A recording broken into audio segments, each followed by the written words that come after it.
at this point, I've read a lot of books about shooting, and I want to start with a point here about the eye dominance, because that was one of the things you added, and I thought it was a really interesting insert you had here about the percentage of people who do cross dominance and then meet high level shooters. But can you talk a little bit about why does eye dominance matter and what do people do wrong with it?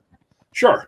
So basically, when I was working at the Fort Bragg school, there was a back in the early '80s, an article came out in American Rifleman magazine, and it was called "Do the Eyes Have It?"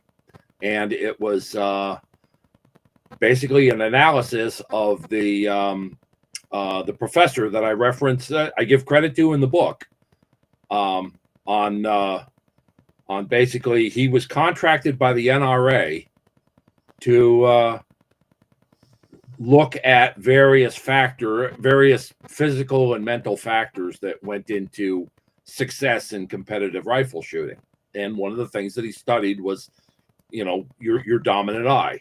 And for those of us there, those of you just joining the program, just like you have a dominant hand, either right or left-handed, you're also right or left-eyed.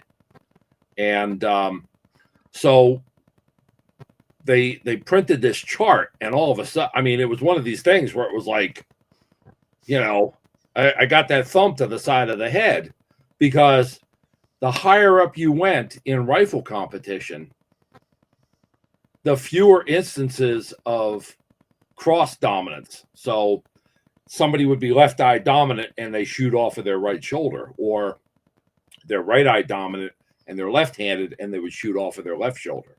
Yeah, and so this is interesting to me because my wife does that. She is right eye dominant, but she's left eye dominant, but shoots right-handed. And we figured that out shooting handguns. So I'm curious now, if you run into that with a rifle shooting, what do you suggest? Basically, and I've never strayed from this from the '80s. No matter how uncomfortable it feels, I insist that they shoot off of the shoulder that has where their dominant eye is.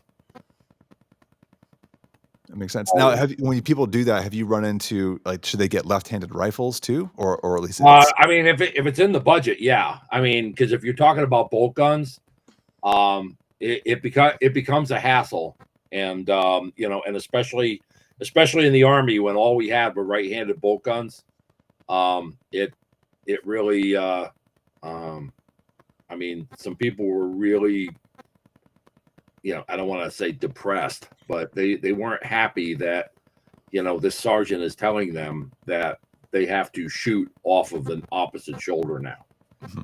But then over the 6-week course, basically I would make them shoot that way.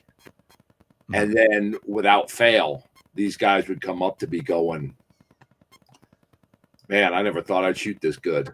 Because they find out that's the way that they were wired from birth to shoot. Mm-hmm. Yeah.